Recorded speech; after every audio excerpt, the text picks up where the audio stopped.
first panel is the youth panel, so it's on education, skills, and employability. And I will now give the floor for Shanice because she is the facilitator of this panel. So Shanice, please share your screen, and we are slowly continuing.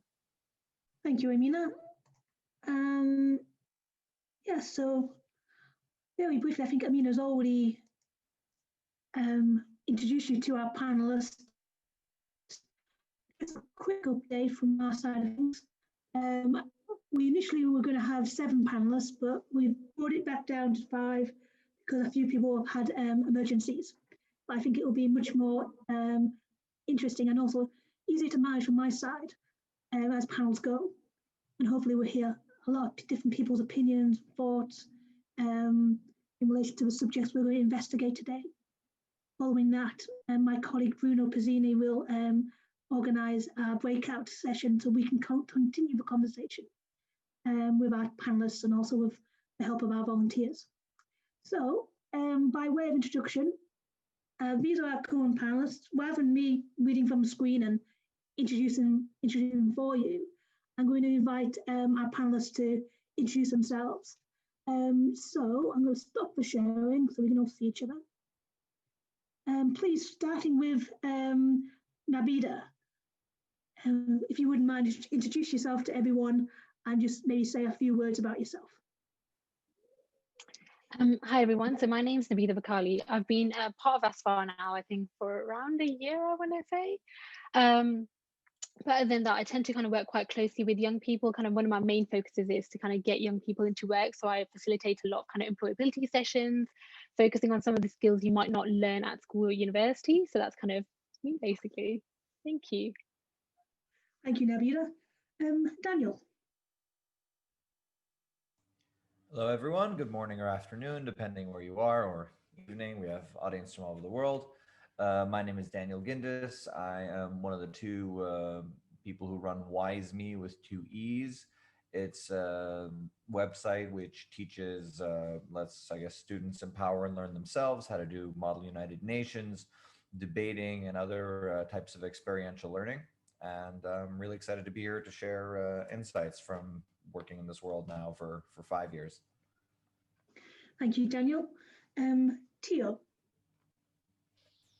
Thank you, Shanice. I'm very happy to meet you and be here as one of the panelists. I'm Teona. I come from Georgia and I represent the organization Creative Development Center, which has been working in the youth sector for 6 years now, but I have been doing my job as the youth trainer and mentor since 2009, and I would be happy to share some of my insights about it. Thank you, Tio. Elif. Hi, my name is Elif Amatru. I am currently in the UK. I'm here representing the British Youth Council in a role that I was recently elected to by the partner organisations as the UK Youth Ambassador to the Commonwealth. So I'll be representing young people in the UK in the Commonwealth Heads of Government meeting next year in Rwanda. But my focus has mainly been in youth advocacy towards issues on poverty in rural areas to do with young people and religious and racial discrimination. Brilliant. Thank you, Elif. And Andrej. Hello. I'm happy to be with you. I'm Andrej. I'm representing here SALTO Southeast Europe Resource Center, which is actually implementing or supporting the implementation of the program Erasmus Plus and European Solidarity Corps. So I've been working for our resource center from 2014. And here on this panel today, I will be somehow contributing with my experiences and somehow trying to promote a bit the benefits of being involved in a volunteering program such as European Solidarity Corps. I'm happy to be with you. Thank you, Andrej. As you all know, this is the youth panel with particular focus on education, skills and employability. And I feel, and I'm sure many other people in the room feel the same, that the situation of young people today is probably at one of the worst it has been in, well, I guess let's say the last 70 years, to put a number on it. So in relation to our panel, I really like us just to, I'm going to have to start with a few questions, and hopefully from there we can build a conversation. But don't worry if we have any gaps. I have a number of other questions we can always tap into.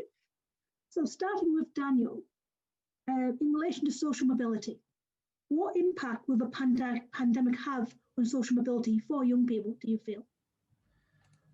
I would say that the impact on social mobility is not limited to the young, but I think that it definitely impacts the young. It impacts the young in that they don't have the resources to overcome the barriers of social mobility. I think a beautiful example of that is a Facebook group that I joined called Love is Not Tourism. And it's all these couples who are either trying to reach each other or have successfully done so through all the COVID limitations. And you see some really incredible stories there of people who would like to cross a border in a way that was fairly easy beforehand. So I think that the COVID reality plus the difficulty of being a young person, which is it's not easy. It's not easy to ensure that there's a good job. There are many challenges with education. So regarding the mobility that is involved, both physical and all the more so to social mobility, I think that it is definitely not as easy as it used to be. And that's the reason why I think things like this Resolve network today and online education and self-education are so important today to be able to bridge the gap of where things in the world can't necessarily meet the needs that many able young people have. Thank you, Daniel. Andrej, just leading on from there, of course, in your line of work, social mobility is essential, you know, and particularly when it comes to Erasmus Plus and European Solidarity Corps volunteering programs. Do you have any thoughts in relation to social mobility and what we can do to make it more possible, both as the people working in the youth sector, but also as young people involved? Mm-hmm. You're right. I'm very happy to be actually representing the programs which are very much open to young people, somehow aimed at not setting another boundary or limit that they have to cross, but really, for example, for Solidarity Corps, the only criteria is age of young people. So they have to be from 18 until 40 years of age, and particularly the program addresses and is focusing on reaching young people who have disadvantaged backgrounds on various somehow aspects, either social obstacles, cultural, socioeconomic, all others. So the program is actually trying to provide these young people with opportunities that maybe education system or other systems have not managed to somehow give. And of course, it provides the safe and supportive system around by, for example, giving the support of organizations, hosting and supporting organizations.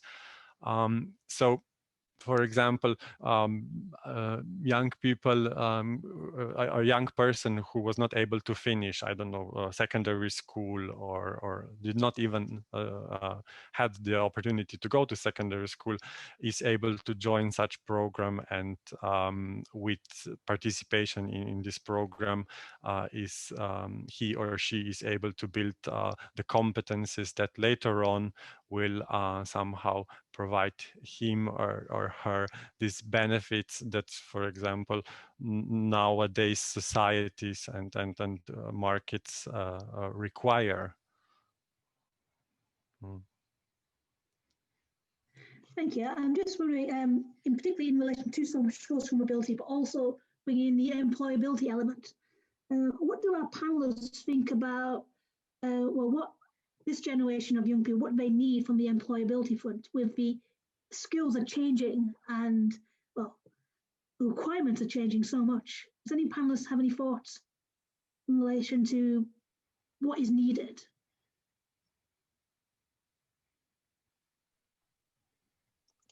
I think kind of from my perspective, because I work quite closely with young people in terms of kind of making sure they've got the skills or they've got the knowledge to be able to enter the workforce or all of those things. I think the key thing is to not just rely on, I guess, like official institutions. You can actually self-educate yourself. You can use things on Google, you know, literally do your own research. You don't always have to go to university. You don't always have to go to a college. You don't always have to follow a particular path to be able to get where you need to.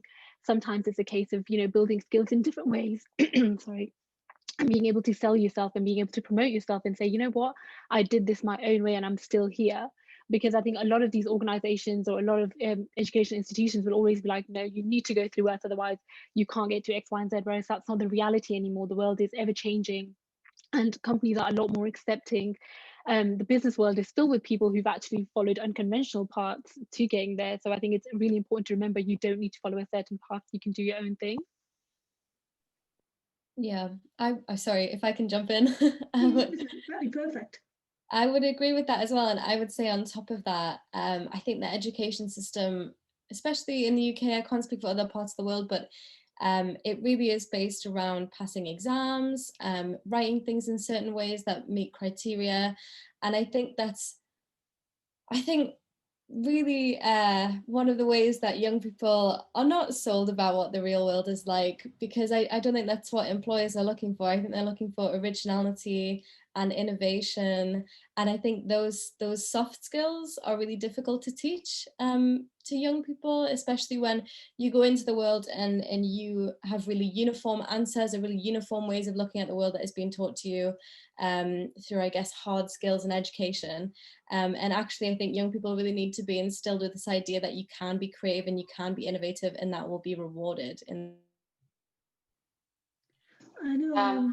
Oh yes, I was just to add very shortly, I think also from my perspective, what is really needed and what will be really needed in this period and after this period are the skills that are more about the self-directed learning, and what Elif just mentioned about the soft skills that they are actually not taught, also about the time management and how to manage themselves, because so much things will go on a distant work even after the pandemic, and this will have a huge effect on the company cultures, and people will really need to also be more self-organized and be more self-directed in this self-education and development issues.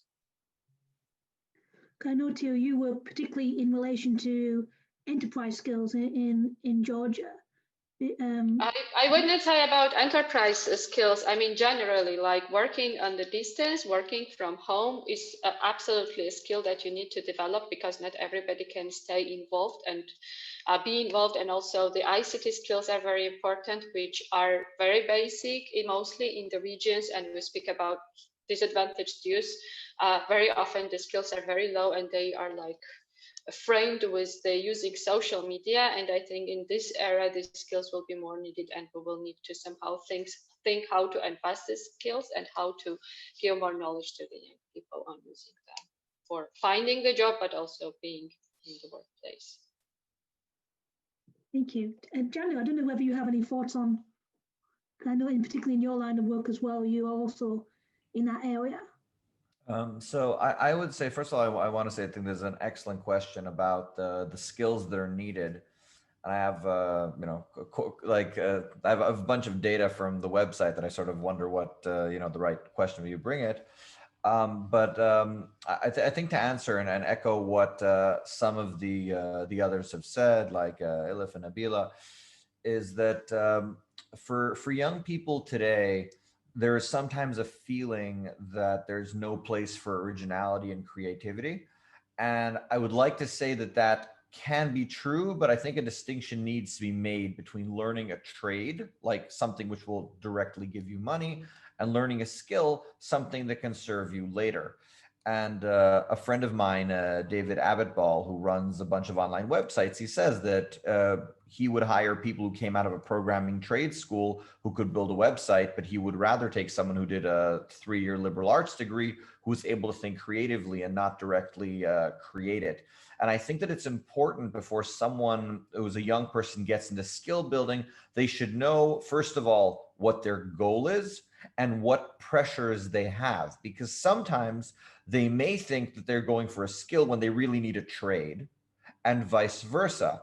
And if right now the pressure is get money for whatever else it is at any cost, then yes, there may not be room for creativity. The employer may not be looking for that. They may be looking for someone who knows how to fill out an Excel spreadsheet and do that for hours every day. So making that distinction, I think, will make things a lot easier for young people, because on the other hand, young people will go to university or learn a course online and go with, how can I apply this? I did a course now, not me, I'm saying they could do a course, 30 hours on creative writing, a great course on YouTube, and go, how do I make $1 out of this? And that's a good question. And this is where I think this distinction is important, because a lot of the frustration that I found with students of mine, I teach frontally, is when I have like high school students who have an innovation of some kind that they want to get off the ground, there's some basic questions. For example, you have an idea for an app, but how do you get money from the client? The ability to set up a bank account and credit card processing is critical for this app, but no one teaches you how to do that. They just say, be creative, be innovative. So I think what Nabeeda said, I think it was Nabeeda who said it about like the soft skills that are, actually no, it was Tiona who said that the skills you need to work at home, the disciplines you have, some of these are necessary if you even want to start being creative. But I think the pressures on young people, if you're looking to expand your mind, if you're looking to develop yourself as a person, to have skills to use later, understand you're going on the skill path, and don't pressure yourself that we're not making money, we're not seeing results. And the opposite, if the goal is to get a trade, and these are people who come to our website who learn how to use Model UN, put it on your CV, how do you write a CV, where do you go after you finish these university programs, then I'd say don't try to focus on, originality, focus on achieving that specific goal, because otherwise you may be very frustrated that you're learning liberal arts, expanding your mind, but you're not getting the tangible results that you are pressuring yourself to get. So I think that for whoever is watching this, whatever your hardship is, if you're going for a trade and you're doing a skill, this could be why. If you're going for a skill and you think you're supposed to be doing a trade, same thing. And I think that this confusion that a liberal arts university degree is supposed to give you money immediately, or the opposite, that a trade school is supposed to give you creative thinking, doesn't necessarily do so. I hope that answered the question. I think it's a very good point, because I know particularly when I used to do frontline youth work, we didn't necessarily differentiate. We just use this part of the same conversation. But I know often if we were thinking it in that way, it would make our lives easier as youth workers, but also it would make it easier for young people to know, that meeting next week isn't really what's going to help me. In fact, I need to go to a skills meeting instead. So I think, I think it's definitely something we need to think about more, both as people in the youth sector as professionals, but also as young people when they're thinking about their future and their prospects, which, if we consider at the moment with the socio-economic issues, not just happening in one country, but in almost every country due to the current situation we're experiencing. I won't say it. I refuse to say the word during this event today. Hopefully, I'll make it to the end. But in relation to prospects, what should young people be doing if they can't get a job? Should they be focusing on their skills, or what? Does anyone have any recommendations about what they should do in the immediate future? Maybe I can start answering, and then others can jump in as well. Well, even in these very hard times where somehow mobility is reduced, I think young people can do quite a lot. For example, again, referring to the Solidarity Corps program, even now it has not stopped, you know, even now the volunteers are going to their hosting organizations and to their placements. And I think if they are somehow out of school or out of training and not necessarily included in something which would require their long-term engagement, I would really advise them to contact local youth organization and try to ask what kind of programs do they provide, because they have definitely some answers for them.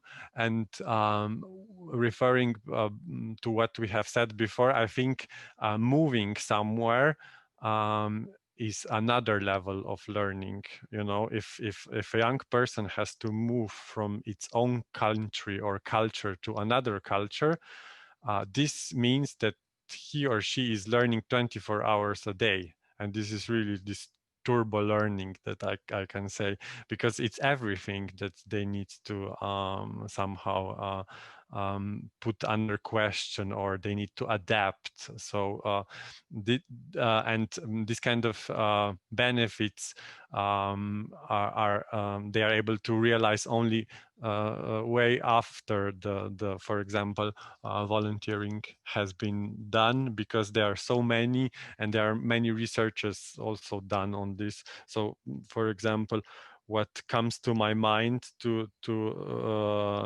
say is self-awareness, persistence, tolerance, interest towards new issues, adaptability, networking ability, problem solving ability.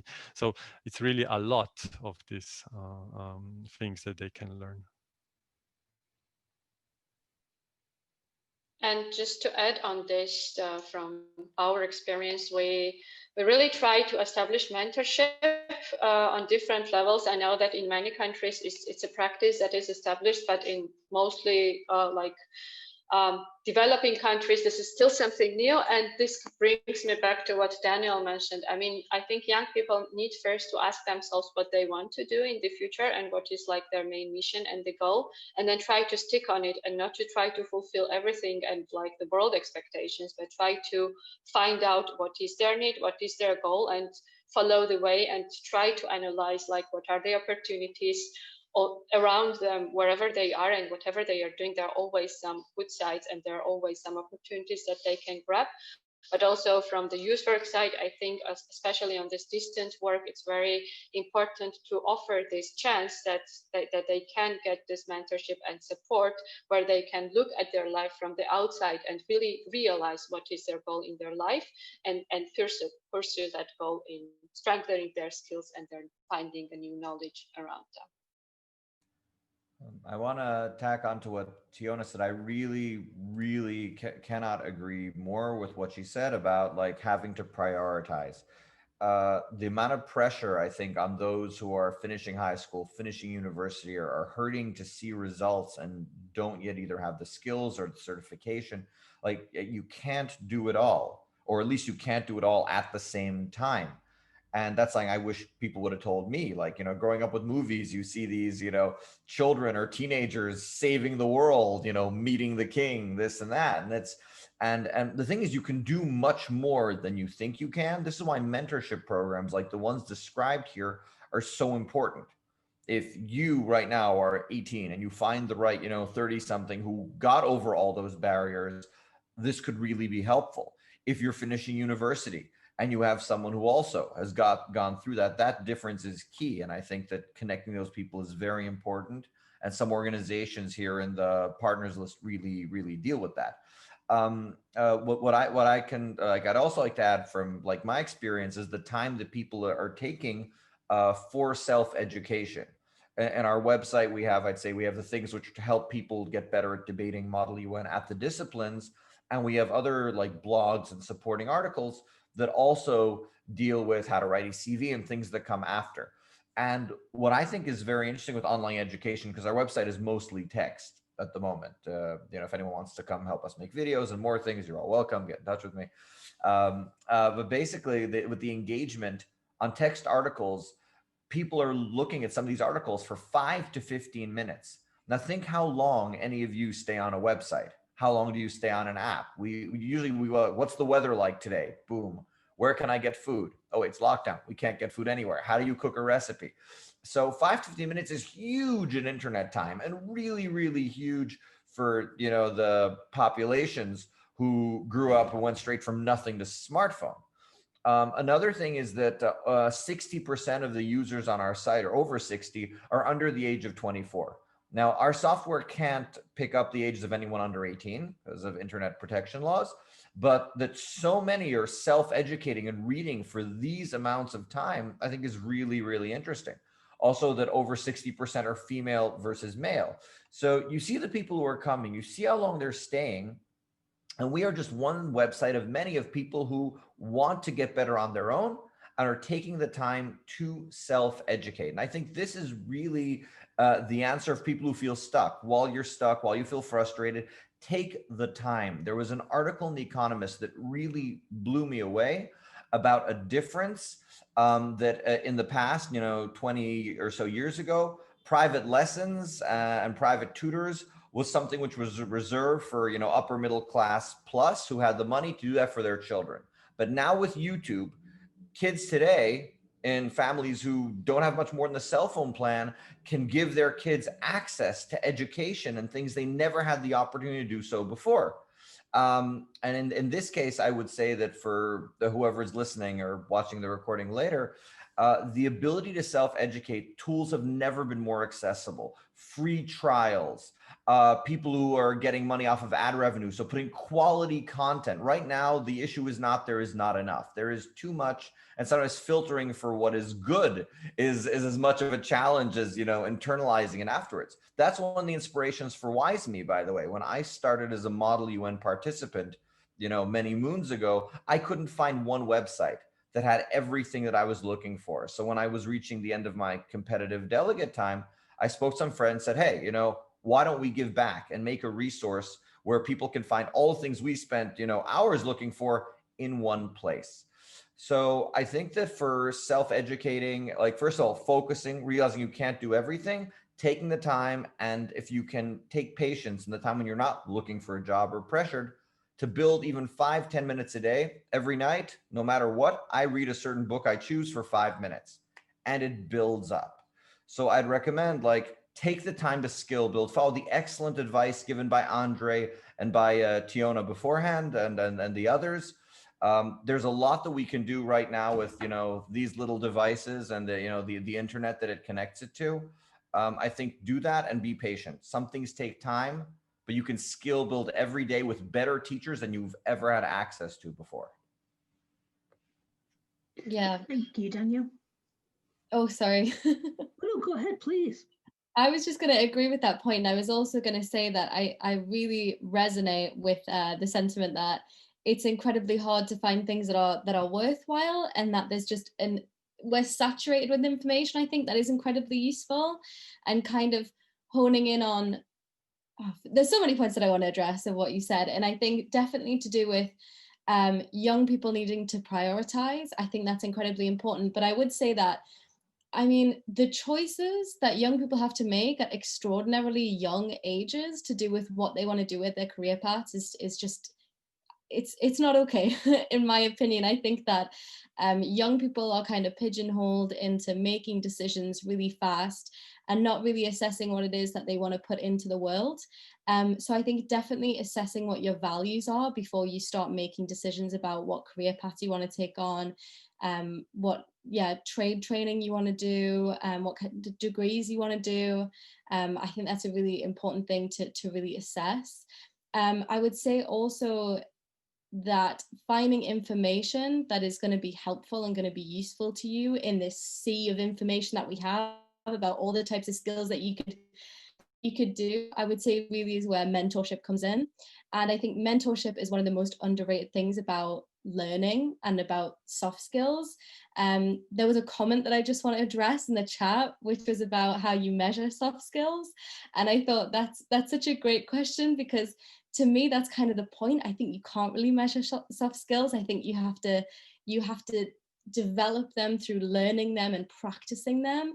And I think that's really where you find mentorship. I will say about mentorship, though, that I'm interested in the other panelists' opinions, because I feel like you definitely have more of an organizational kind of viewpoint. Is how to our audience do you find a mentor if you're not in an organization? Can you just reach out to a person whose work you admire? How do you go about that, and how do you start kind of building that relationship and trying to find those skills in another person that you admire? Nabeeda, did you want to go? Yeah. Yes, yeah. Before I answer Elif's question, I actually had another thing to say around kind of, I think one of the things young people also need to remember is that now we live in an age where we're going to be changing our jobs quite a few times. No one's going to stay in the same job that they started when they were 18. So if you do make the wrong choice, or if you do think, you know what, I want to be a marketing assistant at 18, but when you're 25 you want to be something else, that's absolutely fine, because we're in an age where you can do that constantly, change things around. That's absolutely fine, it's acceptable. So you don't have to feel like the decision you make now will impact you for the rest of your life, because that's not the case. When I first started, I was doing something completely different to what I do now, and that transition was really easy, it was quite smooth, and like I said, the world we live in now really accepts that as well, so it's never a problem making that transition. In terms of mentorship and kind of reaching out to mentors, I've been quite lucky throughout my life to have a lot of mentors from like school through to university. Even while I'm working right now, I have quite a few mentors, and they cover quite a few different areas. So I've got mentors for kind of stuff that I'm interested in outside of work, mentors for stuff that I do at work, and then those soft skills as well that I really want to focus on. In terms of the mentors I have, some of them I literally just got directly from work, but other ones, it was just people I admired on LinkedIn, and I thought, you know what, this work that they're doing is absolutely amazing. I'm so inspired by some of the stuff they've done. The background they come from really relates to me, or really aligns with who I am. Their values really align with me. And I just sent them a message on LinkedIn. I said, look, I've seen what you do. I don't need too much time, like 30 minutes to have a conversation, a quick coffee, whatever it is, if you're happy to have that chat. Sometimes I didn't get a response, and that's absolutely fine. People are busy. They're not always going to respond to you. They don't, I guess, owe you anything. But other times people will actually get back to you, even if it's just to say, sorry, I can't at this time, maybe in the future. But other times they will be happy to help other people because they've gone through the journey that you're going through right now. So it's always important to kind of reach out. Don't be scared that someone's going to say no, because if you don't reach out, you're never going to know, and you might miss out on an amazing opportunity where you get to work with someone, or you know, be able to get involved with someone who might be able to offer you further opportunities in the future as well. No, I'm pretty much the same. Although when I was getting my mentors, I didn't go around it as such a pragmatic way. And I think what Nabeeda has just said is, yeah, think about it and identify using the tools available to us. Personally, I kind of came across them, well, just living, you know, supervisor for a dissertation. Normally would just be a minor relationship, but it, you know, became much more supportive and still is even now. A former manager, continues still have that sort of relationship. Eventually you grow and you might then find someone else. But yes, definitely, I think the way Nabeeda is suggesting is identifying people who you respect, both from potentially who you already know, but also through LinkedIn, or is definitely a, you know, a great way to approach it on the mentoring front. Too, I'm not sure. I think did you put a note in the chat box about this? Excuse me, in what?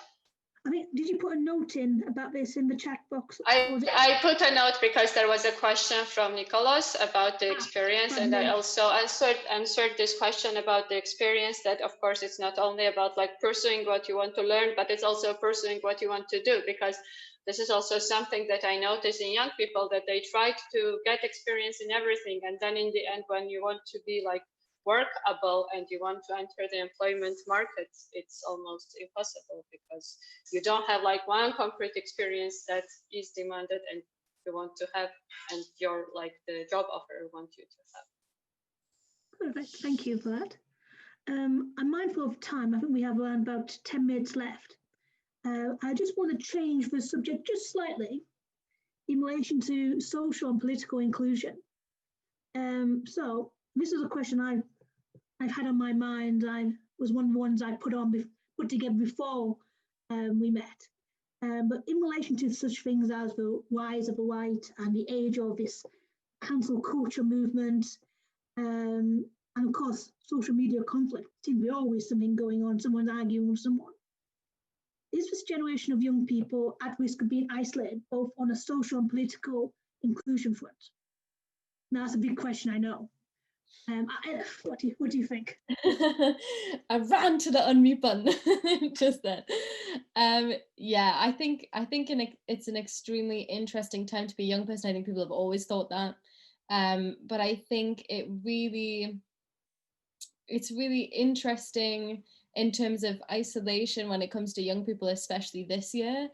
There was I think it was some statistics by ONS in the UK about how this year young people have felt more isolated from their communities than other years. And that's kind of sounds like, well, of course we all have to be inside. But if you think about kind of, I mean, my parents who own their house, they have like a street group chat or whatever with the other people that live on that street. And for young people, for myself who are renters, you really do not have that relationship most of the time with people that you live around. And it feels like quite an isolating experience, I think, to be a young person, especially with, unfortunately in the UK, I think that the scapegoating that young people have kind of experienced through the second wave in the pandemic, and young people being blamed for reckless actions, when I think young people have done really extraordinary things this year to protect their communities. So yeah, I think it's a really interesting point about young people being isolated, but I think young people also are really doing the most to try and be heard. And I think that's why fantastic organizations that we've heard from today really do have to platform these voices that young people are heard in spaces where they're just not really feeling very listened to. Brilliant, thank you, Elif. Any other thoughts on that front? I could say that. Yeah, sorry, Nabeeda. No.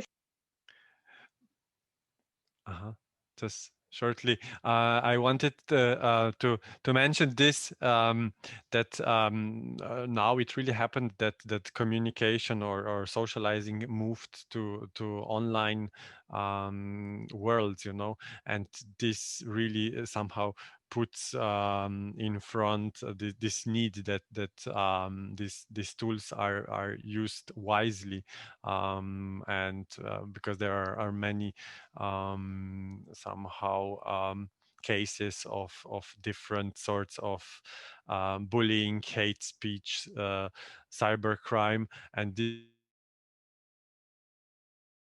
this young people are educated in this how to act online.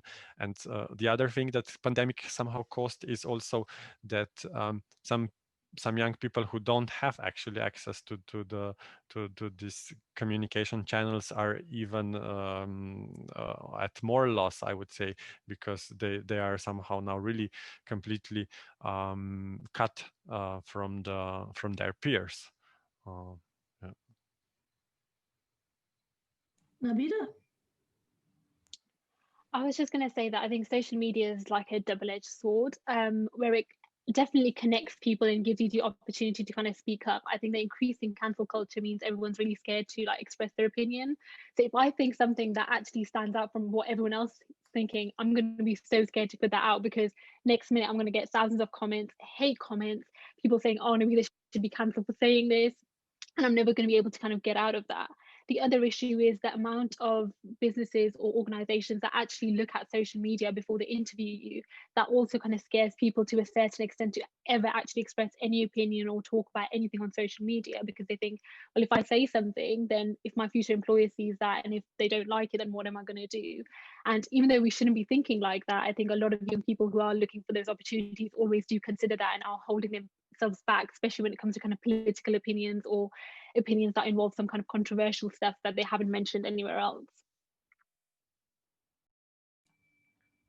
So about isolation, I would say two things. I definitely can't, prophesize what the future will bring as far as isolation. But I can say for many students and people who use our website who are feeling isolated today, they can't go places, their friendships and formative years have been built much more online and don't know a world pre-internet and some touch smartphone. I think that there are some really great ways to make friendships with other people who would like to, through activities that are quite constructive. The one I know best of those is Model UN. One thing, an initiative that we started in the beginning of COVID, because students, also many in Israel and other countries, had their conferences canceled, this very in-person activity of negotiation. And then we created IOMUN, which is International Online MUN, for all those students to collaborate and create conferences. And December 20th, we're going to have our 6th conference. Most MUN clubs do one a year, some do 0. And we've had 6 with participants from over, the managing staff have over 8 countries who are working together for this initiative. And young people and students come together, high school and university, and they simulate countries and do the whole Model UN activity. And then they get time to hang out afterwards. We leave the Zoom accounts open. After the last conference, the students kept asking for more time and more time, because this activity, you actually get to engage with others, do what we're doing, right here, where we're speaking and engaging and being constructive.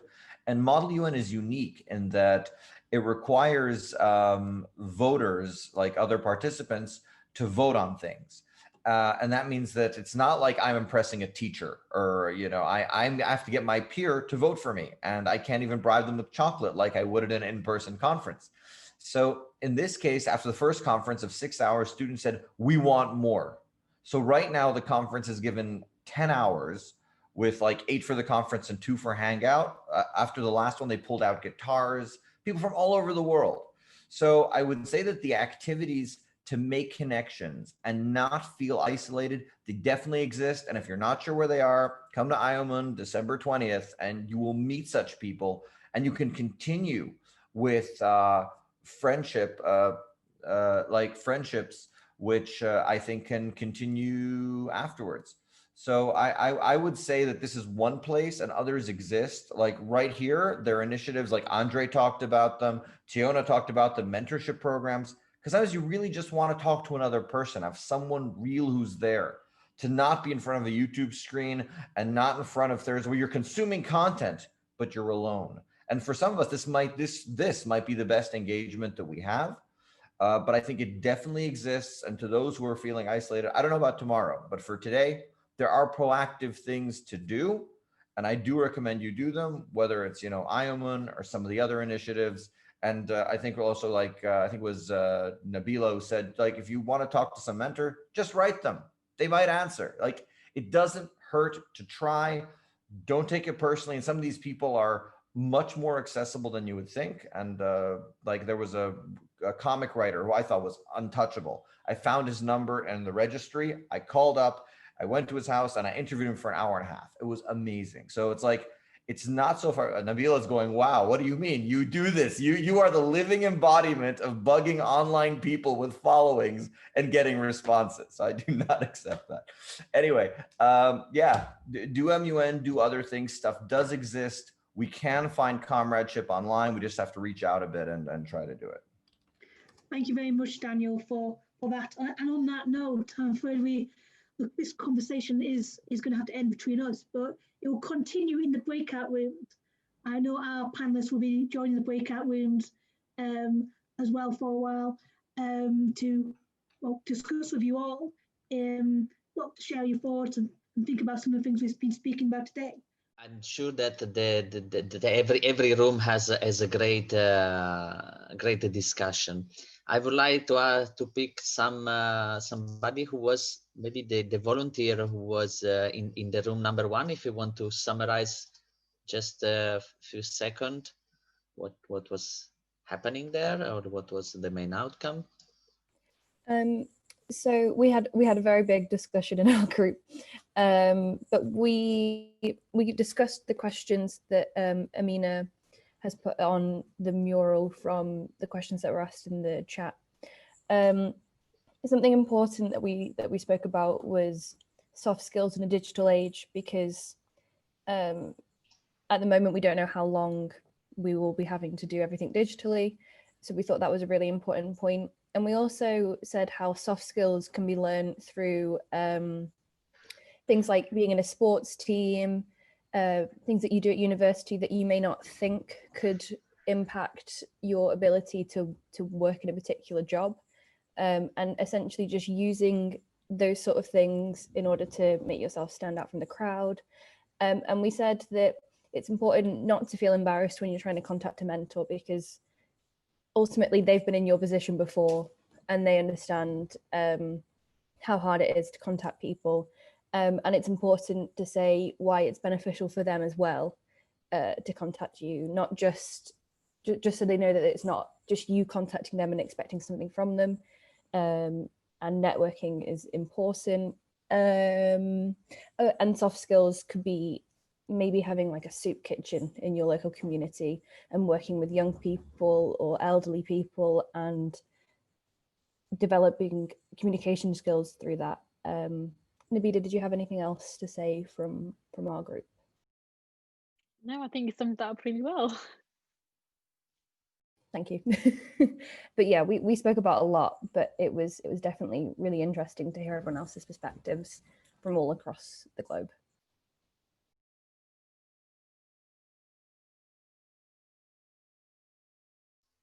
Great, thank you very much. If somebody else from just now, okay, I want to ask also some contribution.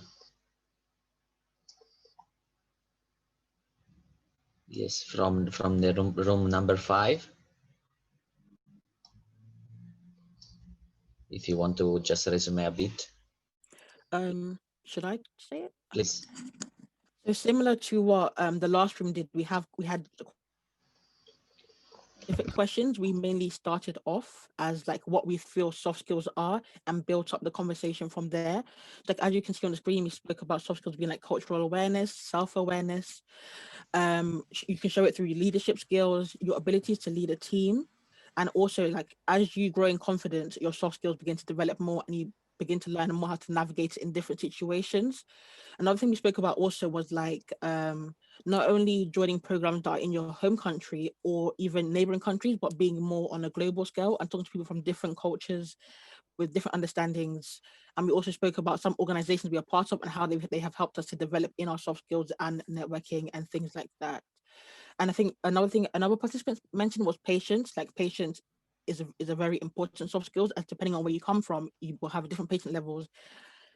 And also empowering others and thinking outside the box.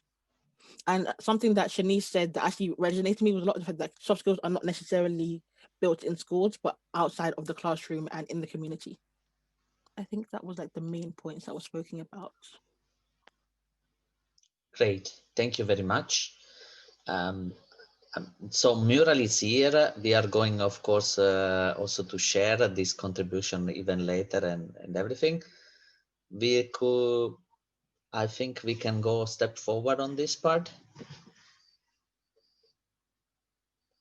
Yes, I pass the stage to Emina, right? Thank you, Bruno. I'll just step in before Amina takes over. I just wanted to again say thank you very much to the volunteers and also to our delegates for being so active in that. And also just a very personal thank you to Helena for your beautiful artwork. It is wonderful. I was really impressed. I'm surprised you were able to do it so quickly. But yes, thank you very much. Thank you, Bruno. Amina, thanks.